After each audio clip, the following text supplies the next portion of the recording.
Welcome to The Deal. I'm Mary Kathleen Flynn. I'm here with our editor-in-chief, Bob Teitelman, and we're talking about our new NewsWeekly website. So, Bob, let's just set the stage a little bit. What are we trying to accomplish with the revamped website for the NewsWeekly? The NewsWeekly is really our opportunity to take a step back from daily coverage, from blogging, from doing all the things that we do, and trying to make sense of what's going on out there. And it's never been sort of more important than right now. And this site really allows us to become more accessible to readers, to reach out to readers, to give a greater depth to the things that we do, and generally to allow us to work off the sort of analysis and commentary and news that we produce in the NewsWeekly and put it into a web format. You know, Bob, one of the things that I like about what we've been doing with all of our websites is adding more of a community feel. So let's talk about some of the features that allow us to have more interactivity with the audience. We do a lot of commentary, for instance, and we always have in the NewsWeekly, both by staff reporters and by contributed from deal makers from the outside world.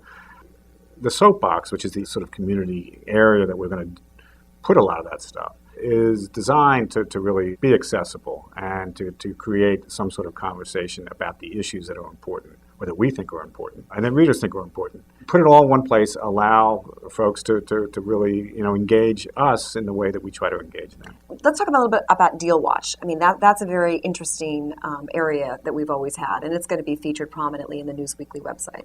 Well, and Deal Watch is interesting because it's not in the NewsWeekly. It is really a web feature that we've done for a while, and that Deal Watches really capture the sort of historical background of any particular deal or episode. We have a considerable archive of materials, and we can put that together into a timeline. No transaction is alone, and it always has a history, and this is a very easy way to get the history. That'll be on the site. And deal makers, that's another thing that we're emphasizing more. Obviously, we interview deal makers all the time. Sure. So the deal maker part of the new website does what? We have a movers and shakers section that runs every week that are short profiles of deal makers. We do Deal Diary, which is the people behind the deals.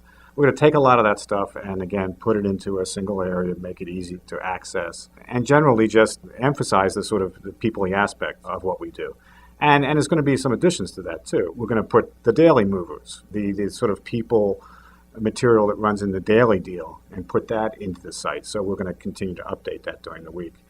And we're going to do slideshows and the sort of very web-oriented bells and whistles that you see a lot of places. Yeah, I mean, as a tech reporter, I'm delighted to see how much we're embracing new technology. We've got online video, of course, blogging. We're really using all that Web 2.0 has to offer.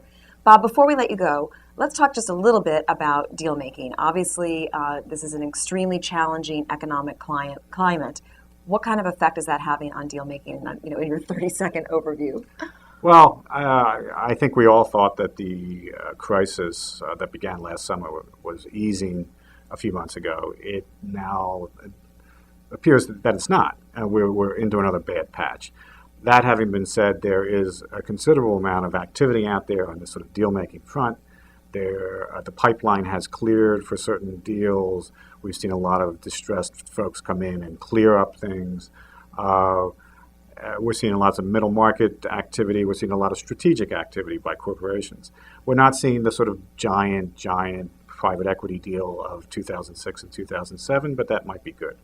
For the rest of the year, I think we'll continue in this. I mean, there's a lot of cleanup that needs to be done, and cleanup is hard.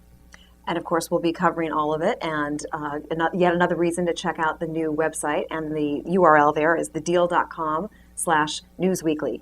Thank you to Bob Teitelman, our editor-in-chief, and thank you for watching. I'm Mary Kathleen Flynn with The Deal.